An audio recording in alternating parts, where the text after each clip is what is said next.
July 14th, 2014. For some, it may seem like millions and millions of years ago, when the dinosaurs roamed the earth. While some people may have been celebrating Germany's recent win over Argentina in the World Cup, my attention was focused elsewhere. That night, I sat in front of the TV watching American Ninja Warrior. The NBC show consists of several obstacle courses that are designed for only the most elite athletes to conquer. When you hear elite athlete, who do you picture? Maybe Usain Bolt, the fastest man in the world, or maybe Cam Newton, the star Carolina Panthers quarterback, and his ever-famous stab. For me, Casey Catanzaro. Yep, the 5-foot-tall gymnast, more commonly known as the first woman to beat both the qualifying and finals courses of the show in Dallas. She conquered the 3 most challenging obstacles, in my opinion: the 14-foot warped wall, salmon ladder, and the spider climb at the finish. In my own experience, not climbing up the side of a wall, I've come to realize that I really enjoy the challenge that competing against the boys brings about. I refuse to ignore the injustices of sexism in sports today. If women are willing to compete with other genders, then it's an outright injustice to not allow them to do so. If this country, let alone the entire world, intends to reach gender equality, then it is imperative that these issues are addressed and resolved. When I lived in Miami, I was on a so-called powder puff flag football team. Definition-wise, it means having to do with sports played by women. Still, the first definition that came up had to do with, of all things, makeup.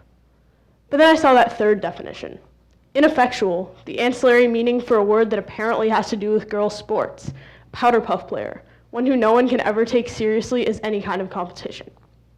This is offensive. Genetically, men will always have several physical advantages. That's true. I won't go through all of them, just my very, very favorite. Men are 50% stronger than women in brute strength, generally. It's simple, and it's something none of us can control. However, this is still no excuse for considering women inferior. I started to think about a few of these prime examples. The first thing to pop into my mind was a traditional girl push-up. For those of you who need clarification, it's a modified push-up made to put less strain on your muscles. I implore you, never ever call it a girl push-up, ever again. Another phrase that makes me want to throw someone out the window is like a girl. In the Always brand Like a Girl campaign, boys and girls were asked to show doing various things like a girl. Both genders insulted females. After seeing that, if anyone mentions something like running like a girl, I'll ask if Emmanuel Mutai runs like a girl. I mean, a 2-hour and 19-minute marathon. In the 2011 New York race, barely 30% of the people ran it in under 4 hours, men and women. Moreover, the Olympic soccer team filed a complaint about equal pay. The women's team's complaint shows that the World Cup roster bonus is $30,000 for the women, but nearly $70,000 for the men. To top that, the women have been winning a whole lot more than the men. Still, this protest by women for women can only go so far. I find it pretty sad that more people don't stand for gender equality in sports. However, there's one man who I truly admire the efforts of who has taken some pretty brave steps in this fight. Although there are many female feminists in a mainly male-dominated society, these efforts can only go so far. Dawn McPherson, the football player who was once second in the running for the Heisman Trophy at Syracuse, is an active feminist. One of his most compelling quotes reads, "I came to realize that we don't raise boys to be men, we raise them not to be women." For more than 27 years, he's addressed complex social justice issues, particularly feminism. These steps are great to take as men, and if more people follow, then surely some change will be made. As girls, we're really not asking anyone for much. We just want to be treated like another person, not coddled, not ostracized, and definitely not separated. Title IX, a law that was passed in 1972, states that neither gender can be denied participation in all federally funded events.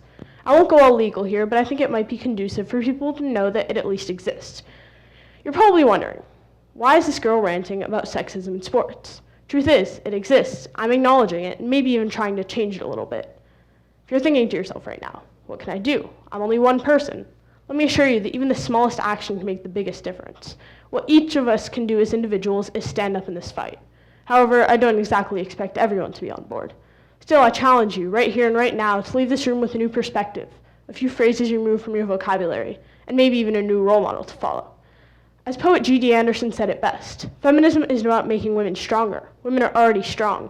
It's about changing the way the world perceives that strength. Let me assure you, sexism most definitely does not belong in sports, or anywhere else. So now consider promising yourself that you'll never undermine the skills of a girl ever again, or anyone for that matter. If you don't promise this to yourself, then when this glaring misogyny emerges again, just remember that if you're looking for someone to blame, you can just look in the mirror. Thank you.